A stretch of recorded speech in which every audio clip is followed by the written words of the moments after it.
আগের দিন আকাশে যতটাই মেঘ ধরেছিল ততটাই বৃষ্টি হয়েছিল, আর আজকে ঠিক তেমনই গরম ছিল।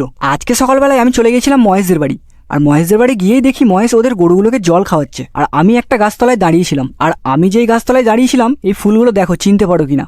যদি গাছটার নাম বলতে পারো তাহলে কমেন্ট করে বলো। বাড়ি ফেরার সময় প্রচন্ড রোদ ছিল, আর আমি ওর বাড়ি গিয়েছিলাম শুধুমাত্র এই চার্জারটার জন্য।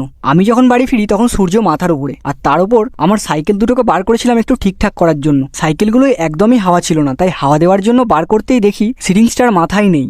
উঠালে রে দেবা, উঠালে রে বাবা। আর আমার সাইকেলের চাকাটাই তো সামনের দিকটায় একদমই হাওয়া ছিল না, তাই কষ্ট করে হাওয়া দিলাম।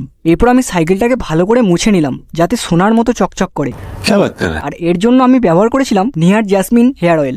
देखा आपने लापरवाही का नतीजा है। সাইকেল বাগাতে বাগাতে তার মধ্যেই দেখি বাবা কাজ থেকে বাড়ি এসেছিল খেতে, তাই বাবাকে বললাম সাইকেলটা একবার চালিয়ে দেখো ঠিকঠাক আছে কিনা। কিন্তু তার আগেই আমি চালিয়ে দেখে নিয়েছিলাম যে ঠিকঠাক আছে কিনা। এই সাইকেল বাগানোর জন্য একটা লাইক তো হতেই পারে। আমার ভিডিও ভালো লাগলে এই চ্যানেলটা সাবস্ক্রাইব আর ভিডিওটা একটা লাইক করে দেবে। টাটা।